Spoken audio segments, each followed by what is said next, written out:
नीलाञ्जनसमाभासं रविपुत्रं नियमाग्रजं छायामार्तण्डसम्भुतं तं नमामि शनैश्चरम् नीलाञ्जनसमाभासं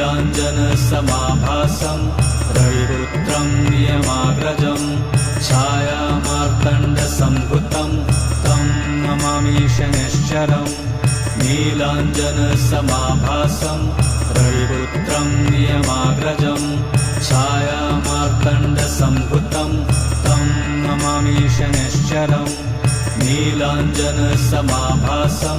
रविपुत्रं नियमाग्रजं छायामार्तण्डसम्भुतं तं नमामि शनैश्चरम् नीलाञ्जनसमाभासं रविपुत्रं नियमाग्रजं